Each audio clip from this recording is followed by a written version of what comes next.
नमस्कार विद्यार्थी मित्रांनो, सूत्रसंचालन हा विद्यार्थी दशेमधलाच नव्हे तर एकूणच आयुष्यामध्ये अत्यंत महत्त्वाचा भाग आहे।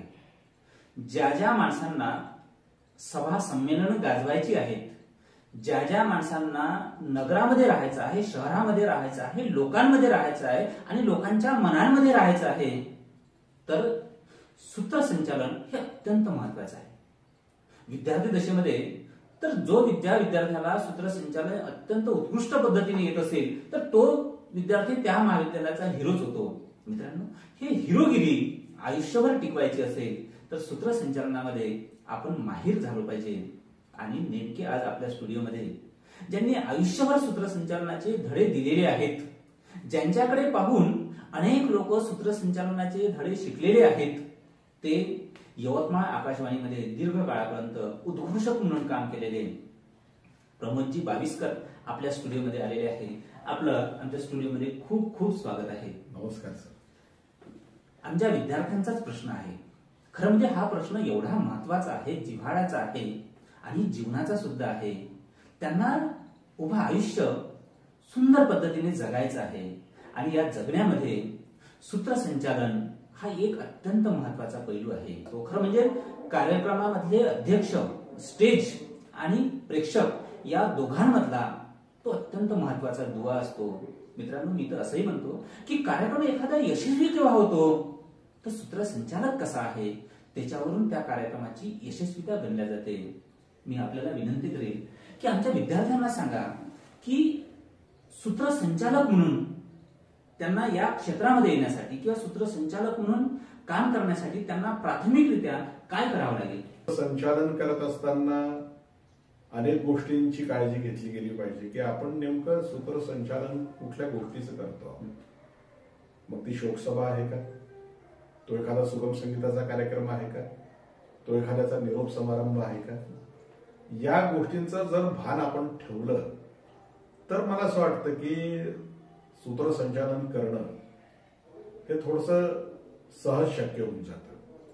शोकसभेमध्ये तुम्ही जर हसण्याचा प्रसंग निर्माण केला किंवा लोकांना हसवतायत तुम्ही तर ते योग्य ठरत नाही।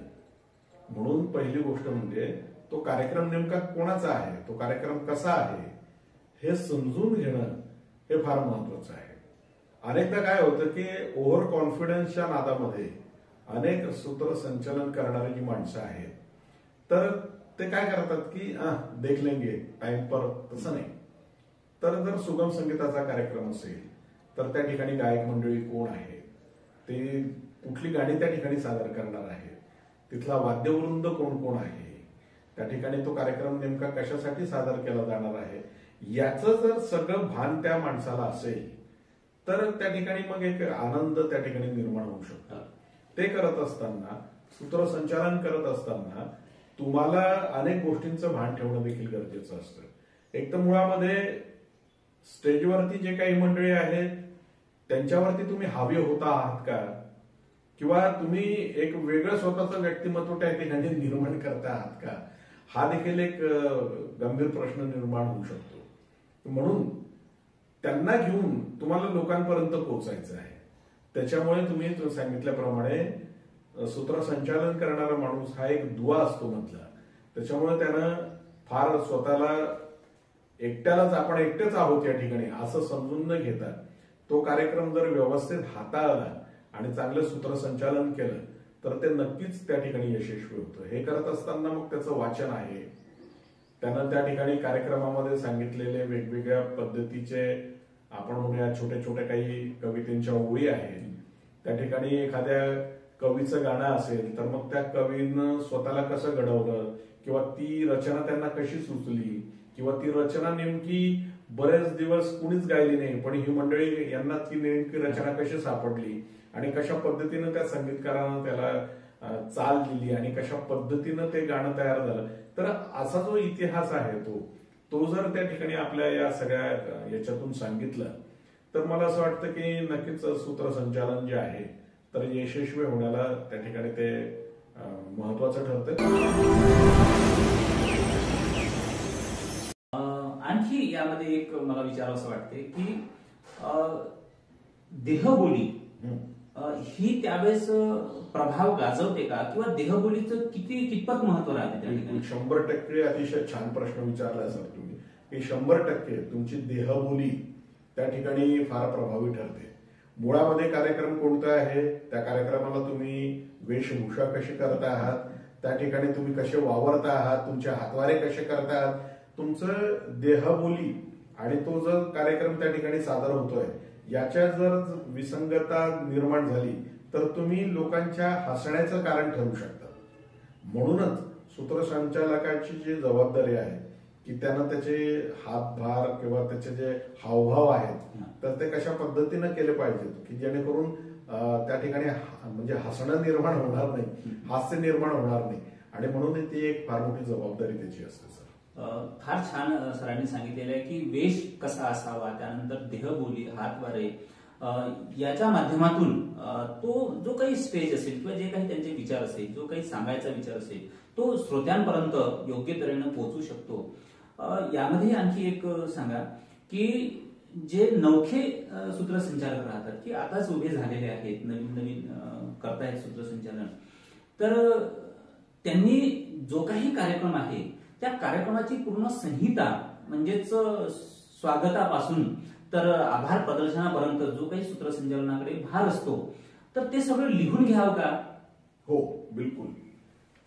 नवख्या माणसासाठी कसं असतं की नवख्या माणसाला एखाद्या गावाला जायचं आहे आणि तो ज्या पद्धतीनं रस्ता विचारत जातो तशाच पद्धतीनं याचं देखील आहे की त्यानं सुरुवातीपासून ते शेवटपर्यंत हे लिहून घ्यावं. लिहत असताना प्रत्येक टप्प्यामध्ये थोडीशी जागा त्याने त्या ठिकाणी ब्लँक सोडावी. ती याच्यासाठी सोडावी की ऐन वेळेला त्याला जर काही सूचना आली किंवा त्याला काही सुचलं समजा त्या ठिकाणी बोलावं असेल तर त्या ठिकाणी तो तिथे तेवढ्या जागेमध्ये लिहू शकतो. आणि जर तुम्ही जागा सोडली नाही तर तुम्हाला कुठेतरी कोपऱ्यात कुठेतरी असं खाली याच्याकडे असं बाट दाखवून असं लिहिण्यापेक्षा त्या ठिकाणी जर तुम्ही ती जागा निर्माण केली तर त्या ठिकाणी ते व्यवस्थित लिहिता येईल. आणि खरं म्हणजे कसं असतं की सूत्रसंचालन करत असताना अनेकदा स्टेजवरती काय होईल हे सांगता येत नाही, व्यासपीठावरती काय होईल हे सांगता येत नाही. त्याच्यामुळे तिथं काय होतंय, तिथं काय निर्माण होतंय, या निर्माणामध्ये त्यानं स्वतःचं कौशल्य कसं वापरलं. म्हणजे एखादा वक्ता जर काही भाषणामध्ये काही विनोद करत असेल किंवा लोकांना पण त्याने हसवलं असेल तर त्यांचं भाषण संपल्यानंतर यानं केलेलं जे सूत्रसंचालन आहे ते जर दुःखी असेल समजा किंवा सॅड असेल तर ते उपयोगाचं नाही. तर तो धागा पकडून त्यांना अजून पुढे कशा पद्धतीनं तो कार्यक्रम नेला पाहिजे हे फार महत्वाचं असतं. आणि विशेषतः सूत्रसंचालकाची जी भूमिका आहे तर ती नीट समजून घेतली आहे का. मग मी परत तेच सांगतो की मग कार्यक्रम कोणता आहे, तुम्ही काय काय लिहिलेलं आहे, त्याची तुम्ही तयारी कशी केलेली आहे, हे सगळं फार महत्वाचं ठरतं सर. बऱ्याचदा सर कार्यक्रम अशा पद्धतीने समोर जाईल, अशा पद्धतीने आयोजक आपल्याला सांगतात आणि आपण ते लेखी पद्धतीने लिहून घेतोय आणि आपल्याच्या डोक्यामध्ये आपण फिट केलेलं असतं की कार्यक्रम अध्यक्ष हे राहणार आहे, उद्घाटक हे राहणार आहे आणि ठरलेले माणसं राहणार आहे आणि अशाच पद्धतीने तो कार्यक्रम समोर जाणार आहे. पण बऱ्याचदा काय होतं, प्रामुख्याने राजकीय कार्यक्रमामध्ये असं होतंय की बऱ्याचदा माणसांची अदलाबदल होते किंवा माणसं येत नाही, त्यांच्या जागेवर दुसरे माणसं येतात आणि आपण तर वेगळे लिहिलेले असतो आणि त्यांच्या बोलण्यामध्येही क्रम मागे पुढे होतो. जर संगीताचा कार्यक्रम असेल तर गाण्याचाही बऱ्याचदा मागे पुढे क्रम होतो, तो त्यांना अधिकारी असतो आणि होतोही वेळेनुसार. अशा वेळेस त्या संचालकाने त्याचं भान राखावं लागतं त्याला. तर ही जी त्याची मानसिक स्थिती आहे ती त्याने कशी सांभाळावी. म्हणजे या वेळेला काय असतं सर की सूत्रसंचालकाची जी भूमिका असते तर ही तारेवरची कसरत होती आणि मग त्याला तो कार्यक्रम पुढे न्यावा लागतो. अनेकदा नावं बदलतात, वक्ते बदलतात, गाण्याच्या कार्यक्रमांमध्ये गाण्याचे सिक्वेन्स जे असतात तर ते ठरले वेगळे असतात आणि होतं वेगळे येतं कधी कधी. तर त्याच्यामुळे त्यावेळेला ती बाजू पुढं कशा पद्धतीनं त्याला नेता येईल, कशा पद्धतीनं त्या ठिकाणी तो सगळा प्रसंग हे करून त्याला श्रोत्यांसमोर कशा पद्धतीनं स्वतःलाही व्यक्त होता येईल आणि तो कार्यक्रम कशा पद्धतीनं पुढे नेता येईल याचं भान त्या ठिकाणी असणं फार गरजेचं आहे. आणि म्हणूनच मी म्हटलं ना, ते सगळं लिहित असताना मध्ये ती ब्लँक जागा सोडली पाहिजे, फार महत्वाचं आहे. आणि त्याच्यामध्ये तुम्ही लिहू शकतात, त्याच्यामध्ये तुम्ही तुमचे जे काही बदल करायचे असतील तर ते करून तुमचा कार्यक्रम चांगल्या पद्धतीनं लोकांपर्यंत नक्कीच पोहोचवू शकता. पण सूत्रसंचालकाची मात्र त्या ठिकाणी परीक्षाच असते असं म्हटल्यास वावगं ठरणार नाही. मित्रांनो, खरं म्हणजे कार्यक्रमामध्ये सूत्रसंचालकाचा एक लहानसा घटक असतो, पण तरीही तो संपूर्ण कार्यक्रमावर प्रभाव गाजवत असतो. एवढी त्याची महत्वाची भूमिका असते. याच्या समोर जात असताना सर असं मला विचारायचं आहे की महाविद्यालयामध्ये आमचे विद्यार्थी सूत्रसंचालन करतात, पण सूत्रसंचालनामध्येच करिअर करावं, रोजगार सूत्रसंचालनामध्ये मिळू शकतो का, आणि तिकडे कसं जाता येईल? सूत्रसंचालन करत असताना ते एक रोजगाराचं माध्यम होऊ शकतं. पण कसं आहे सर की त्याच्यासाठी मी तुम्हाला सांगतो की त्याच्यासाठी पुणे, मुंबई मोठमोठी जी शहरं आहेत या ठिकाणी ची गोष्ट वेगळी आहे. आपल्याकडे वर्षभरात किती कार्यक्रम होतात, किती कार्यक्रमांसाठी आपल्याला बोलवलं जातं, किती कार्यक्रमांचं मानधन देखील लोक देतात, हा देखील फार मोठा प्रश्न आहे. शेवटी कसं आहे की त्या सूत्रसंचालकाचं जे मानधन आहे याच्यावरतीच त्याचं जीवन राहणार ना. पण आपल्याकडे कसं असतं की सूत्रसंचालन करणारा जो असतो तर तो फुकटात मिळेल का, इथून सुरुवात असते. त्याच्यामुळे इकडच्या मंडळींना एकदम तो तसा धाडशी निर्णय घेणं हा मला असं वाटतं थोडस अवघड आहे. आणि त्याच्यामुळे ते मला असं वाटतं इकडे तरी शक्य नाही, इकडे तसं वातावरण नाही, इकडे तशी लोकांची कॅपॅसिटी पण नाहीये, त्याच्यामुळे इकडे ते थोडं अवघड आहे सर. मित्रांनो, एका प्रदेशामध्ये एका गोष्टीला महत्व असतं, आणि आपल्या प्रदेशामध्ये विदर्भाचा जर विचार केला तर सूत्रसंचालनाला एक रोजगार म्हणून पाहता येईल का, थोडं यामध्ये निराशावादी वातावरण आहे असं लक्षात येतं. मित्रांनो, सूत्रसंचालन हे खरं म्हणजे आपल्या एक आनंदाचा भाग आहे आणि प्रसिद्धीचाही भाग आहे. असा या जगात एकही माणूस नसेल की ज्या माणसाला प्रसिद्धी नको आहे. प्रत्येकालाच प्रसिद्धी पाहिजे आहे. पैसा हा नंतरचा भाग आहे. विद्यार्थी जीवन जगत असताना प्रसिद्धी ही फार महत्वाची आहे. मित्रांनो, एक अनुभव सांगत असताना मला सांगावंसं वाटतं की काही सूत्रसंचालक फार छान पद्धतीने संचालन करतात. मग मधात कवितेच्या ओळी पेरतात, मोठ्या मोठ्या माणसांचे विचार पेरतात, काही कथा लहानशी चुटुकले पेरतात, आणि बऱ्याचदा असं होतं की त्या वक्त्यापेक्षा सूत्रसंचालकच बोलत राहावं असंही वाटतं. मग प्रश्न पडतो की हे ते सूत्रसंचालकाला कसं जमलंय. मग मी एका व्यक्तीला म्हटलंय की सर, तुम्ही जे कविता मधामधात पेरताय, तुम्ही जे विचार पेरताय, कथा सांगताय, हे जे तुमच्या डोक्यात एवढं आहे तर तुम्ही त्याकडे कुठेतरी लिहून असेल ना, तर ते मला द्या ना. तर त्यांनी असं म्हटलं की हे एका दिवसात येत नाही, याच्या मागे अनेक दिवसाची कमाई असते, अनेक दिवसाचे परिश्रम असते. मित्रांनो, हे सगळं चांगलं पण कुठून येतं? परिश्रमातून येतं. त्यामुळे एक एक धागा जुळवावा, त्या पद्धतीने एक गोष्टी आपण जुळवल्या पाहिजे, आणि तेव्हाच सूत्रसंचालन छान होतंय. थोडं राजकीय सूत्रसंचालनाकडे वळत असताना ते फारच कठीण असतंय. राजकीय सूत्रसंचालन करणं हे खरोखरच थोडस मला असं वाटतं कठीण याच्यासाठी असतं की मुळामध्ये एक प्रकारचा दबाव त्या सूत्रसंचालन करणाऱ्यावरती येत असतो. आणि सूत्रसंचालक जो असतो तर तो थोडासा त्या ठिकाणी त्याची गडबड होण्याची शक्यता ही जास्त असते. त्याच्यामुळे राजकीय सूत्रसंचालन जर करायचं असेल तर तुम्हाला अनुभव असेल तरच ते करावं. आणि बऱ्याचदा कसं असतं की ते सूत्रसंचालक जे असतात तर या मंडळींना एक सवय असायला हवी, यांच्याकडे एक डायरी असायला हवी, त्याच्यामध्ये शेरो शायरी म्हणा, छोटे छोटे चुटुकले तुम्ही सांगितल्याप्रमाणे, चांगल्या काही ओळी असतील तर त्या ओळी कवितेच्या त्याच्यामध्ये लिहिलेल्या असाव्या, आणि त्यांचा एकंदरीत शब्द संग्रह साठा जो आहे तर तो जास्त असायला हवा थोडा. आणि त्याच्यामध्ये अजून बऱ्याचदा सूत्रसंचालन करत असताना कधी कधी सोबतीला एखादी तरुणी असते, म्हणजे जेंट्स आणि लेडीज, तर त्याच्यामुळे त्या दोघांना पण व्यवस्थित समोर जाणं, म्हणजे तिच्यापेक्षा यानं स्वतःला श्रेष्ठ समजू नये किंवा तिनं देखील स्वतःला श्रेष्ठ समजू नये. दोघांनी बिलकुल समान पद्धतीनं सूत्रसंचालन करून त्या ठिकाणी कार्यक्रम सादर करणं हे फार महत्वाचं असतं.